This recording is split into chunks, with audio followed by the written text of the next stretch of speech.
আসসালামু আলাইকুম। কোলায় আইছি এবছরের প্রথম সোফা তুলতে, কারণ আজকে আমরা সোফার ডাইলের মুটটা বানাবো। অবশ্য সোফা এমন কাছে পাইকা তই দেখি খুঁজা মুজা কাঁচাটা পাওয়া যায় নাকি। ভাবি সোফা দি সব গাছে পাইকা না সব পাহে না হেন্দি দুগো লম আর ঘর ও দুগা আছে। লিটন ভাই সোফা তুলছে কত দূর? এই ভাই এই তুলছি লিটন ভাই সোফা তুললে লঙ্গির মধ্যে লইছে। ভাবি কাঁচাটা বাইসে সোফা তুলতে আছে, কারণ সোফার ডাইলের মুটটা বানাইতে হইলে কলম কাঁচা সোফাই লাগে। দুই জামাই বউ মিলে দিলে সোফা তুলতে আছে, দেখা যাক কতগুলো তুলতে পারে। আমার লাগে পারবেন না আমি ভাবি হেসিন দে বাত এই দেখছেন এই গতুরি তুলছি লিটন ভাই আর ভাবি সোফা তোলে, আমি কি বয়ে থাকবো? আমি একটু তুলি। ও লিটন ভাই এই মে চাই দাও কতটি সোফা তুলছি। এ সাইবেরটা সোফা দিলে ভাব দা এর চাই পাঁচটা সোফা এই দেখো নাই না মে তোমার ওই সোফায় বরকত নাই। দেখছেন ভাবি কত দ্রুত গতিতে সোফা তোলে। লিটন ভাই সোফা তুলতে লাগবে নি আমারে? আরে ভাই আইলে তো ভালোই হয় ভাই। 10 মিলে করি কা সারি দিতি নাহিলাস। কথা ঠিকই কইছো ভাই। যত মানুষ বাড়বে যত হাত বাড়বে তত তাড়াতাড়ি তোলা হইবে। দেখ ভাই কতটি তুলছি এই তোর ভাবি এক সপ্তাহ পারবে তুলতে? না হ্যাঁ পারে কেমনে। রবিল এই কয়টা তুলছি ভাই আর নাই। আর লাগবে না ভাবি লন। তাই লও তো সোফা তুললে আমরা এখন বাড়তে যাইতে আছি। আজকাল মজা করে আম্মু রাতের সোফার ডাইলের মুটটা খাম। চাচি মাই সোফা তুলি লাইছি ভালো করছো। আর আমরা দুইজনে মিলে সজিয়ে লাই। আচ্ছা ঠিক আছে। সোফা শরীরে ডাইল বাইর করা হয়ে গেছে, আর এগুলো আছে মোটা মোটা ধানের চাউল। এখন এই চাউল আর ডাইল ভাজতে হইবে। আম্মু বাজার পান্নে মাইটটা খোলা চুলাই দিয়ে দাও। এই দিতে আসি বেটা। চাউল ভাজা প্রথম খোলা হয়ে গেছে, চাউল ভাজা হয়ে গেছে। এখন আমাকে ডাইল ভাজতে হইবে। ডাইলও প্রথম খোলা ভাজা হয়ে গেছে, চাউল আর ডাইল ভাজা হয়ে গেছে। রবিন ঘরে যাই হামল দিতে রে লইয়ে। আচ্ছা আম্মু যাইতে।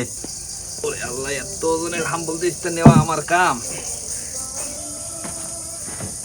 লিটন ভাই হাম্বল দিস্তা দিয়ে চাউল আর ডাইল গুঁড়ি করতে পারবা? ইনশাআল্লাহ তো শুরু করো। বিসমিল্লাহ। লিটন ভাই এগুলো চাউল আর ডাইল গুঁড়ি করতে আছে। ভাবি আপনি এক কাম করেন, আহই মিটা কাটছে আলান। ঠিক আছে। চাউল আর ডাইল গুঁড়ি করা হয়ে গেছে, এগুলো মিডাও কাটা হয়ে গেছে। আমি এখন কি করবা? এখন পানি দিয়ে মিটে গলতে হইবে। আচ্ছা গোলো। মিডার মধ্যে দিয়ে দিতে আছি অল্প একটু নুন। আহই মিডা গোলা হয়ে গেছে, এখন এই মিডার মধ্যে দিব চাউল আর ডাইলের গুঁড়ি। এখন সব ভালো মতো একলাগে মাখতে হইবে।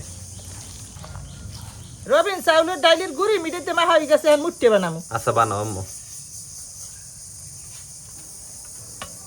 সোফার ডাইলের মুটটা বানাইনে হয়ে গেছে, এখন হইছে খাইয়ে দেখার পালা যে কেমন হইছে। আজকে এই সোফার ডাইলের মুটটা খাওয়ার পান্নে আমাকে লগে আছে রাজেক ভাই আর কালাম ভাই। লিটন ভাই আর রল ভাই তো আছে, এত আপনারা দেখছেনই। তো লিটন ভাই লও শুরু করি ভাই। আচ্ছা ঠিক আছে দাও ভাই। প্রথমে ধংঘর্ষ হয়ে গেছে, তো লও খাওয়া শুরু করি। বিসমিল্লাহ। ছোটকালের স্বাদ আবার পাইতে আছি, অনেক বছর খাওয়া হয় না। কালাম দাদু কি খবর? ভালো টেস্ট ভালো? অনেক টেস্ট। তোমরা টেস্ট দাও মুই খাইতে চাই। মোর ডালে খুবই ভালো লাগছে আছে। আসলে অনেক মজা হয়েছে। ভালো খাই আর সব খাইও না। খাও তুমি সব খাও, খাও খাও, তুমি খাইতে পারলে খাও। তুমি একটু টেনশন করো কি? আর সব খাইলেও কমবে না আল্লাহ নাম লইয়া। হ্যাঁ আছে। সব খাইলে তো কমে যাবে। ভালো আছে না? রবিন জম্মের মজা একের মজা ভাই। একের আমার খাওয়া লাগবে বেটা, এক কবার কি আছে, একশের মজা। আলহামদুলিল্লাহ খুব সুন্দর টেস্ট। আমরা মুইটে বানাই খাইয়েন, হেভি টেস্ট, একের মজা। হ্যাঁ একশের মজা। তো আজকে সোফার ডালের মুটটার যদি আমি রেটিং দেই, আমি 10 এর মধ্যে 10 দেবো। লিটন ভাই কত দেবা? আমি এর থেকে কম দিব না মোড়ো 10-এ 10। রাজেক ভাই কত দেবা? 10-ই 10। রল ভাইয়া 10-10। কালাম দাদু রে দাদু কত? 10-10ই দেব। তো আপনারা কারা কারা সোফার ডাইলের মুটটা খাইছেন জানাতে কোনো বললেন না। তো আশা করতেছি আজকে আমাকে এই সোফার ডাইলের মুটটার ভিডিওটা আপনাকে সকলের দ্বারাই ভালো লাগবে। সবাই ভালো থাকেন। আসসালামু আলাইকুম। আমরা বানাই খাইয়েন।